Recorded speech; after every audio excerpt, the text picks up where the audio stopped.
नमस्कार दोस्तों, कैसे हैं आप सभी। मैं विष्णु कुमार आप सभी का अपने YouTube चैनल के इस वीडियो पर हार्दिक स्वागत करता हूं। दोस्तों, इस वीडियो में मैं आप लोगों को इंटर बिहार बोर्ड एग्जाम 2025 से संबंधित हिंदी वाले सब्जेक्ट से जुड़े हुए टोटल 100 VBI ऑब्जेक्टिव प्रश्न बताने वाला हूं, जो आप लोगों के फाइनल बोर्ड एग्जाम के लिए बहुत ही महत्वपूर्ण होने वाले हैं। आज आप लोगों का जो हिंदी का एग्जाम होने वाला है बिहार बोर्ड के द्वारा इंटरमीडिएट का, इस एग्जाम के लिए यह क्वेश्चन, यह वीडियो बहुत ही इंपॉर्टेंट होने वाला है। इसलिए आप सभी इस वीडियो में आने वाले सभी प्रश्नों को अच्छे से समझिए, पढ़िए और उनके उत्तर को याद करने का प्रयास कीजिए। तो चलिए बिना देर किए शुरू करते हैं अपने आज के इस वीडियो क्लासेज को। यहाँ पर पहला सवाल है दोस्तों, बालकृष्ण भट्ट का निधन कब हुआ था। आप लोगों को बताना है कि बालकृष्ण भट्ट का निधन कब हुआ था। तो इसका राइट आंसर हो जाएगा दोस्तों ऑप्शन नंबर ए, 20 तारीख 7वां महीना 1914। 20 तारीख 7वां महीना 1914 को बालकृष्ण भट्ट का निधन हुआ था, इसलिए right answer option number A होगा। आप लोग याद रखेंगे, ठीक है। 2 नंबर के सवाल में यहाँ पर आते हैं। 2 नंबर के सवाल में बोला गया है दोस्तों, ओ सादा नीरा शीर्षक निबंध किस पुस्तक से लिया गया है। आप सभी को उस पुस्तक का नाम बताना है जिस पुस्तक से ओ सादा नीरा शीर्षक निबंध लिया गया है। तो यहाँ पर 2 का राइट आंसर होगा क्षणभंगुर। यहाँ पर ऑप्शन नंबर बी बिल्कुल राइट आंसर होगा दोस्तों, ठीक है। 3 नंबर के सवाल में आते हैं। इसमें पूछा गया है, मोहन राकेश रचित नाटक है। मोहन राकेश रचित नाटक इनमें से क्या है। तो इसका सही आंसर हो जाएगा 3 का, आषाढ़ का एक दिन। मोहन राकेश द्वारा रचित जो नाटक है दोस्तों वो है आषाढ़ का एक दिन, इसलिए right answer option number A होगा हमारा। 4 नंबर के सवाल में पूछा गया है, प्रगीत और समाज शीर्षक निबंध के निबंधकार कौन है। प्रगीत और समाज शीर्षक निबंध के निबंधकार का नाम आप लोगों को बताना है। तो यहाँ पर 4 का सही आंसर होगा नामवर सिंह। क्या होगा? नामवर सिंह, ठीक है। प्रगीत और समाज शीर्षक के निबंधकार नामवर सिंह है, इसलिए right answer option number D होगा। 5 नंबर के सवाल में बोला गया है, ओम प्रकाश वाल्मीकि की रचना है। इन चारों में से ओम प्रकाश वाल्मीकि की कौन सी रचना है। तो यहाँ पर 5 का सही आंसर हो जाएगा Joothan. Right answer option number B होगा। ओम प्रकाश वाल्मीकि की रचना जूठन है। आप लोग याद रखिएगा, हर एक प्रश्न को ध्यान से समझते जाइएगा और उसके उत्तर को याद करते जाइएगा, ठीक है। 6 नंबर के सवाल में आते हैं। इसमें बोला गया है, लेखक मलयज का मूल नाम क्या था। लेखक मलयज का मूल नाम क्या था। तो यहाँ पर 6 का सही आंसर हो जाएगा हमारा दोस्तों भारत जी श्रीवास्तव। लेखक मलयज का मूल नाम था भारत जी श्रीवास्तव, इसलिए right answer option number C होगा। 7 नंबर के सवाल में है, त्रिक्ष कहानी है। त्रिक्ष कहानी क्या है। त्रिक्ष कहानी आदर्शवादी है, साम्यवादी है, मनोवैज्ञानिक है या फिर जादुई यथार्थ है। यहाँ पर 7 का राइट आंसर हो जाएगा दोस्तों जादुई यथार्थ है। त्रिक्ष कहानी एक प्रकार का जादुई यथार्थ है, इसलिए right answer option number D होगा हमारा। 8 नंबर के सवाल में आते हैं। इसमें पूछा गया है, जयप्रकाश नारायण के गांव का क्या नाम था। जयप्रकाश नारायण के गांव का नाम आप लोगों को बताना है। तो यहाँ पर 8 का सही आंसर हो जाएगा हमारा दोस्तों ऑप्शन नंबर ए, सीताब दियारा। जयप्रकाश नारायण के गांव का नाम था सीताब दियारा, इसलिए right answer option number A होगा। 9 नंबर के सवाल में है दोस्तों, रघुवीर सहाय का जन्म कब हुआ था।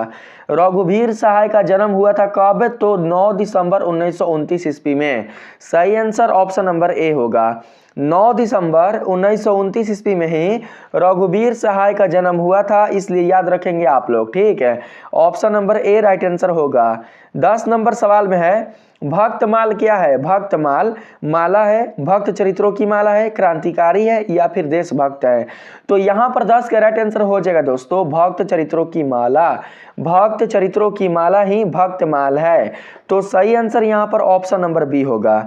11 नंबर के सवाल में है, नाभादास का अस्थायी निवास कहाँ था।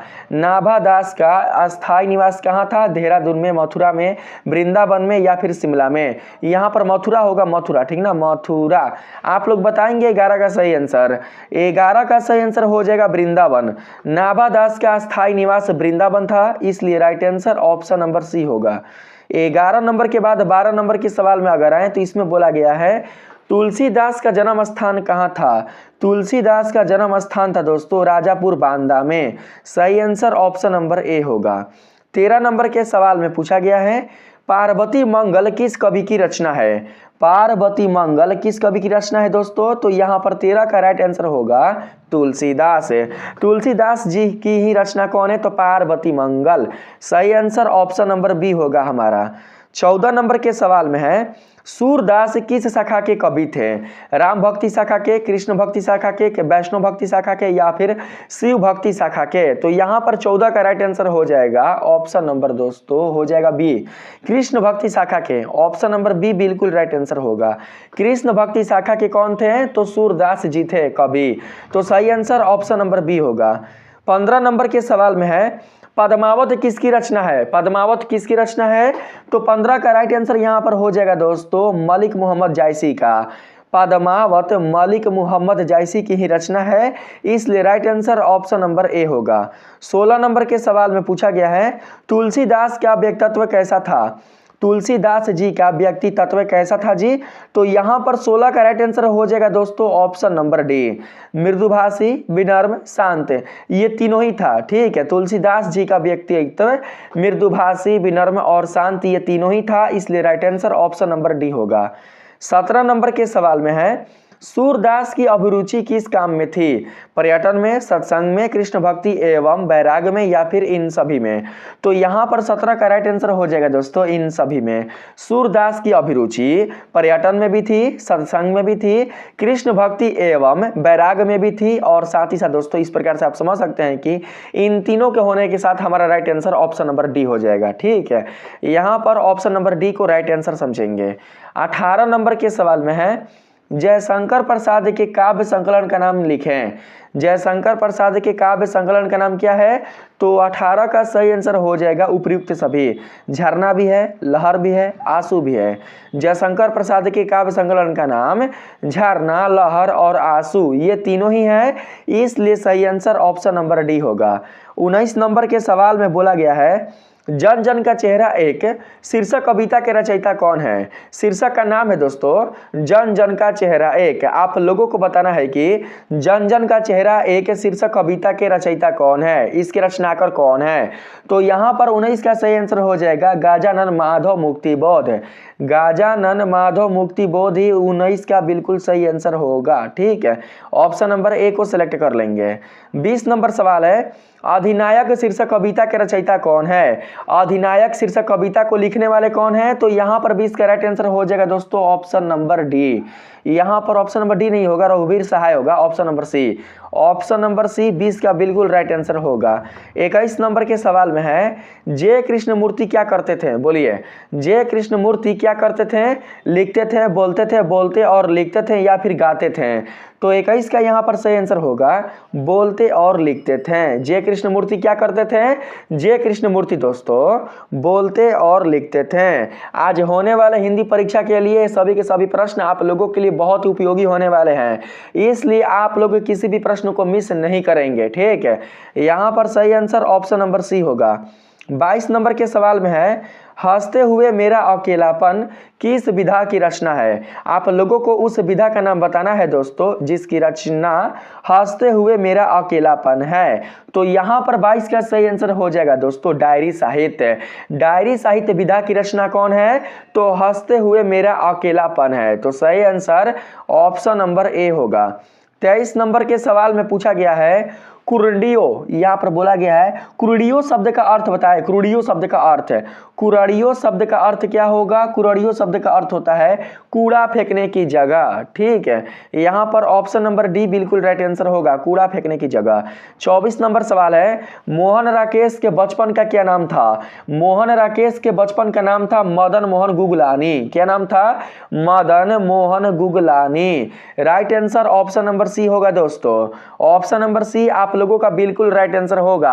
मोहन राकेश के बचपन का नाम था मदन मोहन गुगलानी। नहीं, तो यहाँ पर सही आंसर ऑप्शन नंबर सी हो जाएगा।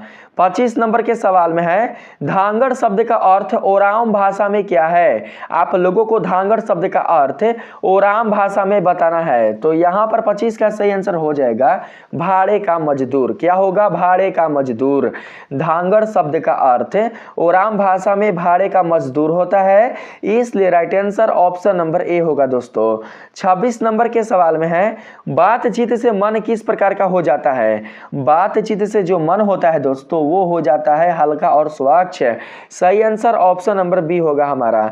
27 नंबर के सवाल में बोला गया है उसने कहा था कहानी कितने भागों में यहाँ पर बटी हुई है। यहाँ पर दोस्तों घंटी हो गया ना, गलती हो गया, यहाँ पर बटी हुई है, बटी हुई है होगा, ठीक ना। उसने कहा था कहानी कितने भागों में बटी हुई है, तो यहाँ पर 27 का राइट आंसर हो जाएगा 5 भागों में। उसने कहा था कहानी मुख्यतः 5 भागों में बटी हुई है, इसलिए right answer option number C होगा हमारा। 28 नंबर के सवाल में पूछा गया है लेखक मद्रास में अपने किस मित्र के साथ रुका था। आप लोगों को उस मित्र का नाम बताना है जिसके साथ लेखक मद्रास में रुके थे, तो यहाँ पर 28 का सही आंसर होगा ईश्वर अय्यर। यहाँ पर 28 का राइट आंसर क्या होगा? 28 का राइट आंसर होगा ईश्वर अय्यर। सही आंसर ऑप्शन नंबर ए होगा। 29 नंबर के सवाल में है दोस्तों दिनकर की पहली काव्य पुस्तक का नाम क्या है। दिनकर जी की पहली काव्य पुस्तक का नाम आप सभी को बताना है, तो यहाँ पर 29 का राइट आंसर होगा प्रणभंग। दिनकर जी की पहली काव्य पुस्तक का नाम क्या था? तो प्रणभंग था। सही आंसर ऑप्शन नंबर सी होगा। 30 नंबर के सवाल में है दोस्तों मालती के पति किस बीमारी का ऑपरेशन करके आए थे। आप सभी को उस बीमारी का नाम बताना है जिसका ऑपरेशन करा के मालती के पति आए थे, तो सही आंसर यहाँ पर 30 का क्या होगा? तो गैंग्रीन। गैंग्रीन, ठीक है, गैंग्रीन नाम था किसका? तो बीमारी का। गैंग्रीन बीमारी का ऑपरेशन करा के ही मालती के पति आए थे, इसलिए right answer option number A होगा। 31 नंबर के सवाल में आते हैं दोस्तों। 31 नंबर के सवाल में आप सभी से पूछा गया है, आप लोग देख सकते हैं भगत सिंह के आदर्श पुरुष कौन थे। भगत सिंह के आइडियल पुरुष का नाम आप लोगों को बताना है, तो यहाँ पर 31 का सही आंसर होगा करतार सिंह सराबा। क्या होगा? करतार सिंह सराबा। यहाँ पर सही आंसर ऑप्शन नंबर सी होगा। भगत सिंह के आदर्श पुरुष का नाम करतार सिंह सराबा था, इसलिए right answer option number C होगा हमारा। 32 नंबर सवाल है गांधी जी चंपारण किस सन में आए थे। गांधी जी चंपारण किस सन में आए थे, तो यहाँ पर 32 के लिए राइट आंसर होगा सन 1917 ईस्वी। कई बार बिहार बोर्ड के द्वारा इंटरमीडिएट परीक्षा में यह क्वेश्चन पूछा जा चुका है, इसलिए आप लोग याद रखिएगा, बिल्कुल भी भूलिएगा नहीं। गांधी जी चंपारण 1917 में आए थे, ठीक है, 1917 में, तो सही आंसर ऑप्शन नंबर बी होगा दोस्तों। 33 नंबर के सवाल में पूछा गया है मानक किस युद्ध में सिपाही बनकर लड़ने गया था। जो मानक था वो किस युद्ध में सिपाही बनकर लड़ने गया था, तो यहाँ पर 33 का राइट आंसर हो जाएगा हमारा द्वितीय विश्व युद्ध में। ऑप्शन नंबर बी बिल्कुल राइट आंसर होगा। 34 नंबर के सवाल में पूछा गया है आप सभी से कविता का इतिहास मुख्यतः कैसा काव्य है। प्रबंध काव्य, गीति काव्य, परगीत मुक्तक या फिर इनमें से कोई नहीं। 34 का यहाँ पर सही आंसर होगा परगीत मुक्तक। 34 का राइट आंसर क्या होगा? परगीत मुक्तक। कविता का इतिहास मुख्यतः परगीत मुक्तक काव्य है, इसलिए right answer option number C होगा। 35 नंबर के सवाल में बोला गया है रामधारी सिंह दिनकर की रचना इनमें से कौन है, तो यहाँ पर 35 का राइट आंसर होगा अर्धनारीश्वर। रामधारी सिंह जी दिनकर की जो रचना है वो है अर्धनारीश्वर दोस्तों, इसलिए right answer option number A होगा हमारा। आप लोग याद रखिएगा, ठीक है। अर्धनारीश्वर वाला जो पाठ है उसके रचयिता कौन है, उसके लेखक कौन है, तो उसके लेखक हैं रामधारी सिंह दिनकर। 36 नंबर के सवाल में बोला गया है यहाँ पर लेखक के विरुद्ध कौन साजिश कर रहा है। अग्नि, पानी, धरती या हवा, तो यहाँ पर 36 का सही आंसर हो जाएगा हवा। लेखक के विरुद्ध हवा साजिश कर रहा है, इसलिए right answer option number D होगा। 37 नंबर के सवाल में है उदय प्रकाश ने किस पत्रिका के संपादन विभाग में काम किया? आप लोगों को उस पत्रिका का नाम बताना है जिसमें उदय प्रकाश ने काम किया था, उस विभाग का नाम आप लोगों को बताना है। तो 37 का यहाँ पर सही आंसर होगा दिनमान। ठीक है, दिनमान। यहाँ पर ऑप्शन नंबर ए बिल्कुल राइट आंसर होगा। दिनमान पत्रिका के संपादन विभाग में ही उदय प्रकाश ने काम किया था, इसलिए right answer option number A होगा। 38 नंबर के सवाल में है दोस्तों, लेखक के अनुसार संपूर्ण विश्व किस ओर अग्रसर हो रहा है? नाश की ओर, विकास की ओर, प्रतिस्पर्धा की ओर, या फिर इनमें से कोई नहीं? तो 38 का यहाँ पर सही आंसर हो जाएगा नाश की ओर। ठीक है, तो सही आंसर ऑप्शन नंबर ए होगा। 39 नंबर के सवाल में है, जायसी का जन्म 1492 ईस्वी में किस गाँव में हुआ था? आप लोगों को उस गाँव का नाम बताना है जिस गाँव में जायसी का जन्म 1492 ईस्वी में हुआ था। तो 39 का सही आंसर हो जाएगा जायस नाम के गाँव में। सही आंसर ऑप्शन नंबर बी होगा। ठीक है, जायस नाम के गांव में किसका जन्म हुआ था 1492 ईस्वी में? तो जायसी का याद रखेंगे आप लोग। यहां पर right answer option number B होगा। 40 नंबर के सवाल में पूछा गया है, प्रस्तुत प्रथम पद में कृष्णा को किसकी सूचना दी जा रही है? प्रस्तुत प्रथम पद में कृष्णा को किसकी सूचना दी जा रही है? तो यहाँ पर 40 का सही आंसर हो जाएगा हमारा भोर होने की, यानी कि सुबह होने की। तो 40 का right answer option number C होगा। 41 नंबर के सवाल में है दोस्तों, दूसरे पद में भीख मांगते भिखारी के रूप में किसका परिचय दिया गया है? तुलसीदास जी का, भगवान श्री राम का, सीता जी का, लक्ष्मण का? तो यहाँ पर सही आंसर होगा तुलसीदास जी का। ऑप्शन नंबर ए बिल्कुल राइट आंसर होगा। 42 नंबर के सवाल है, छपया कितनी पंक्तियों का छंद होता है? यहाँ पर दोस्तों छपया जो होता है वो होता है दोस्तों, जानते हैं कितने पंक्तियों का? यहाँ पर सही होगा 6। छपया दोस्तों 6 पंक्तियों का छंद होता है, इसलिए right answer option number C होगा।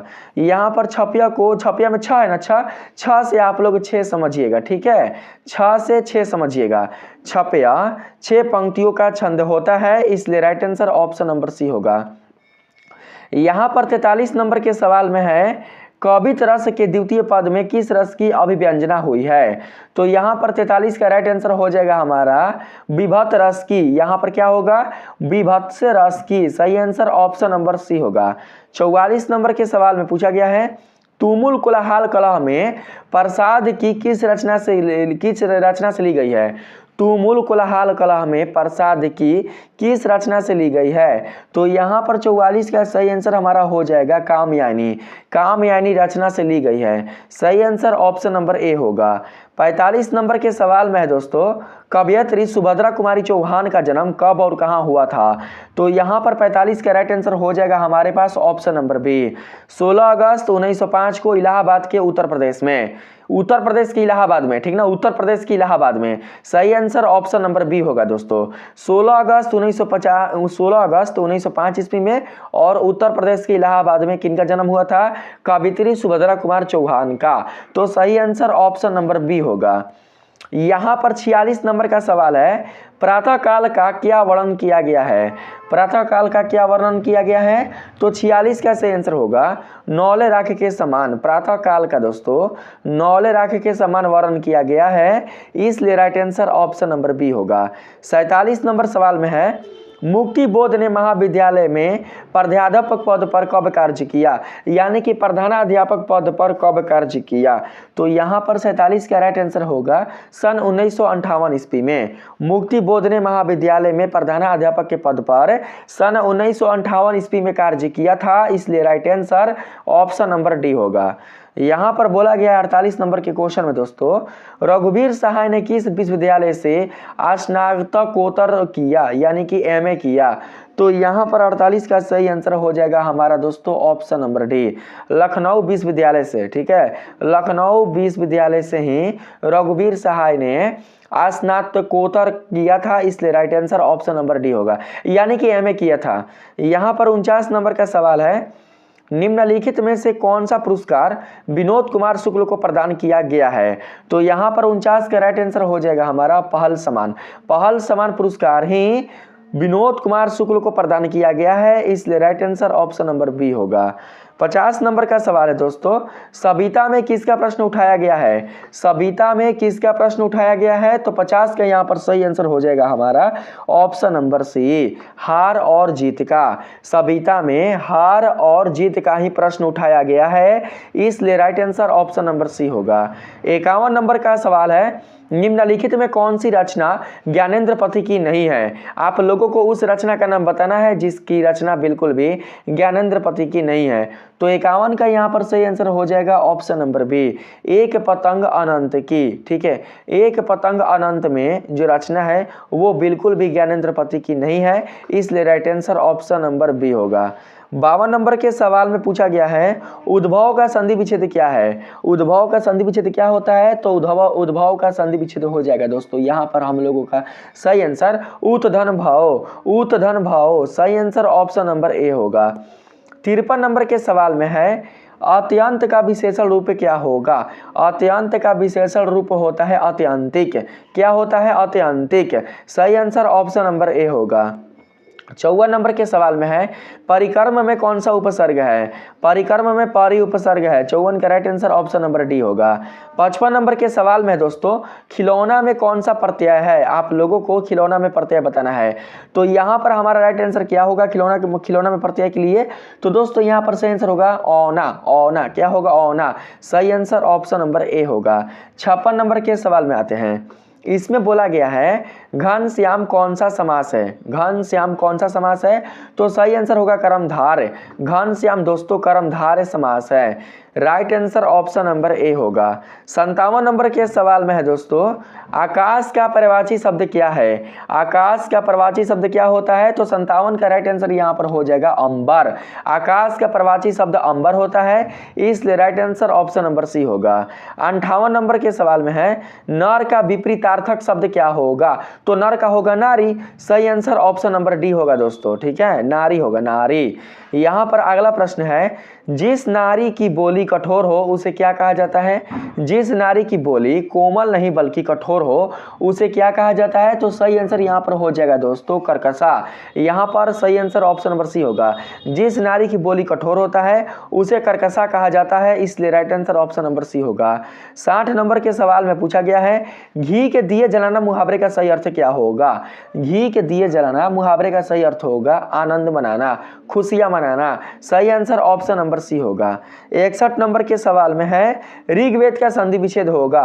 ऋग्वेद का संधि विच्छेद क्या होगा? तो यहाँ पर 61 का सही आंसर हमारे पास हो जाएगा दोस्तों ऋक धन वेद। यहाँ पर ऑप्शन नंबर यहाँ पर सी होगा, ऋक धन वेद। ऑप्शन नंबर सी बिल्कुल राइट आंसर होगा। 62 नंबर के सवाल में आते हैं, इसमें पूछा गया है 29 में कौन सा उपसर्ग है? 29 में कौन सा उपसर्ग है? तो यहाँ पर 62 का राइट आंसर हो जाएगा दोस्तों ऑप्शन नंबर सी, उन होगा ना। 63 नंबर के सवाल में आते हैं, इसमें पूछा गया है घटनी में कौन सा प्रत्यय है? घटनी में कौन सा प्रत्यय है? तो 63 का राइट आंसर यहाँ पर हो जाएगा दोस्तों नी। घटनी में नी प्रत्यय है। Right answer option number A होगा। 64 नंबर के सवाल है, चौराहा कौन सा समास है? चौराहा दोस्तों एक प्रकार का द्विगु समास है, इसलिए right answer option number B होगा। 65 नंबर सवाल है दोस्तों, कमल का प्रवाची शब्द है।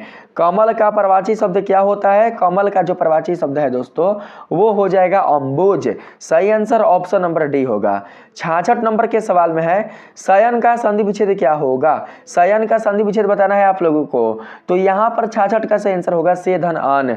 शयन का संधि विच्छेद से धन अन होता है, इसलिए right answer option number C होगा। 67 नंबर के सवाल में कहा गया है, हिमालय शब्द संज्ञा है। हिमालय कौन सी संज्ञा है? तो 67 का राइट आंसर यहाँ पर हो जाएगा हमारे पास व्यक्तिवाचक है। हिमालय एक प्रकार का व्यक्तिवाचक संज्ञा है, इसलिए right answer option number B होगा। 68 नंबर के सवाल में है, अहंकार शब्द का संधि विच्छेद क्या होगा? अहंकार शब्द का संधि विच्छेद क्या होगा? तो 68 का यहाँ पर राइट आंसर हो जाएगा हमारे पास अहम धनकार, अहम धनकार। ठीक है, अहम धनकार। अहंकार का संधि विच्छेद होता है अहम धनकार, तो सही आंसर ऑप्शन नंबर बी होगा। 69 नंबर के सवाल में कहा गया है भाषा शब्द का लिंग निर्णय करें। भाषा शब्द का लिंग निर्णय यानी कि भाषा शब्द कौन सी संज्ञा है, कौन सा लिंग है, आप लोगों को बताना है, संज्ञा नहीं। तो यहाँ पर 69 का सही आंसर हमारे पास हो जाएगा दोस्तों ऑप्शन नंबर ए, स्त्रीलिंग। ठीक है, उसकी भाषा शुद्ध है, उसकी आ गया ना, तो यहाँ पर स्त्रीलिंग आ रहा है, तो सही आंसर ऑप्शन नंबर ए होगा। 70 नंबर के सवाल में है अग्रज शब्द का विलोम क्या होगा। अग्रज शब्द का विलोम होता है अनुज, यहाँ पर सही आंसर ऑप्शन नंबर बी होगा। 71 नंबर के सवाल में है दोस्तों अग्नि शब्द का प्रवाची क्या होगा। अग्नि शब्द का प्रवाची क्या होता है, तो अनल, सही आंसर ऑप्शन नंबर ए होगा। 72 नंबर के सवाल में है भार शब्द का प्रत्यय है। भार शब्द का प्रत्यय क्या होता है, तो अ होता है, अ, भार शब्द का प्रत्यय अ होगा, right answer option number B होगा। 73 नंबर सवाल में पूछा गया दोस्तों जिसका आशय महान हो उसके लिए एक शब्द क्या है। जिसका आशय महान हो उसके लिए एक शब्द क्या है, तो 73 के लिए राइट आंसर यहाँ पर हो जाएगा दोस्तों महाशय, सही आंसर ऑप्शन नंबर डी होगा। ठीक है, ऑप्शन नंबर डी बिल्कुल राइट आंसर होगा। आइए 74 नंबर के सवाल में आते हैं, पूछा गया है ओज शब्द का विशेषण है। ओज शब्द का विशेषण क्या होगा, ओज शब्द का विशेषण होगा ओजस्वी, क्या होगा, ओजस्वी, right answer option number A होगा। 75 नंबर सवाल में पूछा गया है प्रतिकूल में कौन सा उपसर्ग है। प्रतिकूल में कौन सा उपसर्ग आया है, तो 75 का राइट आंसर यहाँ पर हो जाएगा दोस्तों ऑप्शन नंबर बी, यानी कि प्रति, right answer option number B होगा। 76 नंबर सवाल में है सर्वनाम के कितने प्रकार है। सर्वनाम के टोटल दोस्तों 6 प्रकार हैं, इसलिए right answer option number C होगा। 77 नंबर के सवाल में आते हैं, इसमें बोला गया है तेल शब्द है। तेल एक प्रकार का द्रव्यवाचक संज्ञा है, इसलिए सही आंसर ऑप्शन नंबर बी होगा। तेल क्या है, तेल एक प्रकार का द्रव्यवाचक संज्ञा है।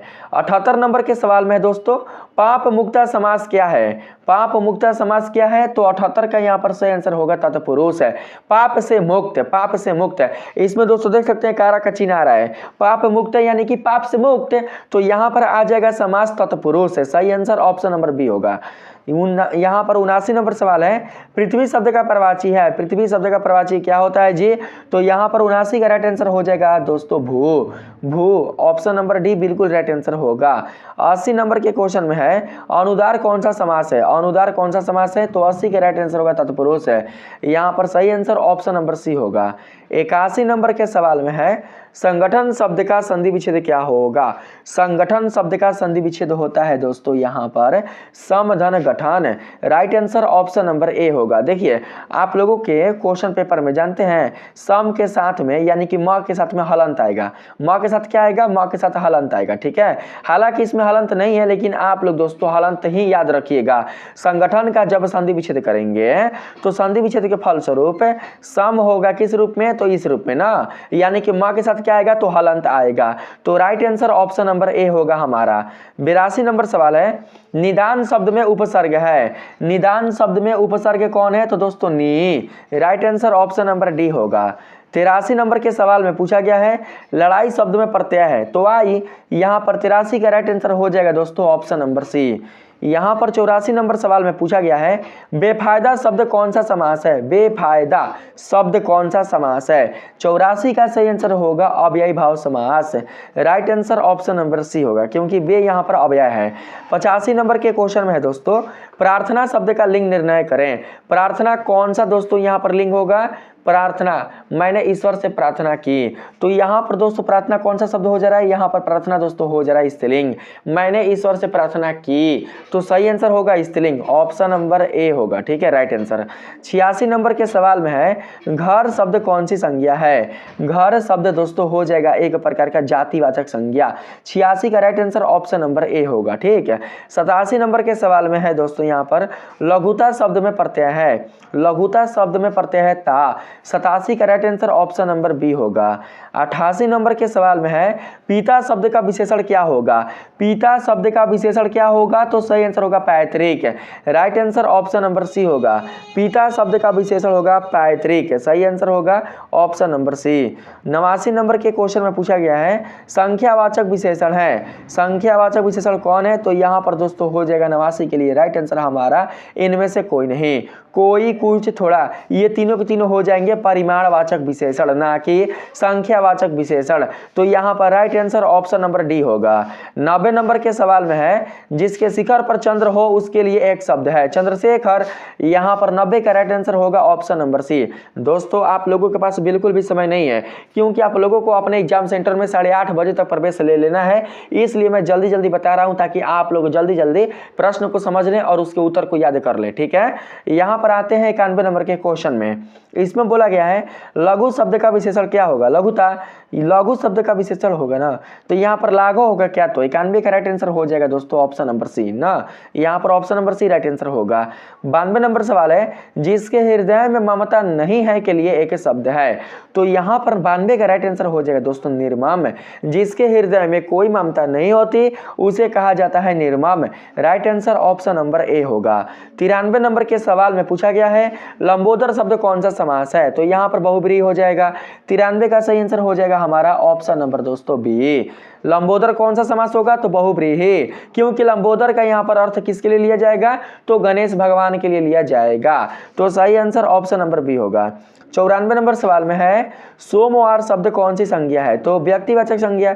यहाँ पर 94 का राइट आंसर हो जाएगा हमारा ऑप्शन नंबर दोस्तों कौन, तो ऑप्शन नंबर बी। ठीक है, 95 नंबर के सवाल में पूछा गया है जो स्त्री अभिनय करे उसके लिए एक शब्द क्या होगा। अभिनेत्री, जो स्त्री अभिनय करती है उसे अभिनेत्री कहा जाता है, इंग्लिश में एक्ट्रेस कहा जाता है। Right answer option number B होगा। 96 नंबर के सवाल में बोला गया है मन योग का संधि विच्छेद क्या होगा। मन योग का संधि विच्छेद क्या होगा दोस्तों, तो 96 का सही आंसर होगा मनाधन योग। यहाँ पर दोस्तों र नहीं होगा ना, र नहीं होगा, मना आधान योग ना। मन योग का संधि विच्छेद क्या होगा, मनाधान योग। Right answer option number D होगा। 97 नंबर के क्वेश्चन में है दांतों तले उंगली दबाना मुहावरे का सही अर्थ क्या होगा, तो यहाँ पर सही आंसर होगा खीस काढ़ाना। खीस काढ़ना, खीस काढ़ना। अगर कोई खिसियाता है, कोई गुस्सा होता है तो क्या करता है, वो देख सकते हैं वो दोस्तों दांत खिंचाने लगता है, तो सही आंसर होगा ऑप्शन नंबर बी। ठीक है, 98 नंबर के क्वेश्चन में पूछा गया है लेन देन कौन सा समास है। लेन देन कौन सा समास है, 98 का यहाँ पर सही आंसर हो जाएगा हमारे पास दोस्तों अव्ययी भाव समास है। ऑप्शन नंबर सी बिल्कुल राइट आंसर होगा।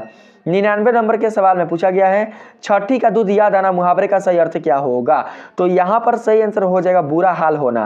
99 का सही आंसर हो जाएगा ऑप्शन नंबर ए। 100 नंबर के क्वेश्चन में है दोस्तों नाखून शब्द का लिंग निर्णय करें। नाखून कौन सा शब्द है, सॉरी नाखून कौन सा शब्द है, स्त्रीलिंग है, पुल्लिंग है या फिर उभयलिंग है, तो यहाँ पर 100 का राइट आंसर हो जाएगा हमारे पास पुल्लिंग।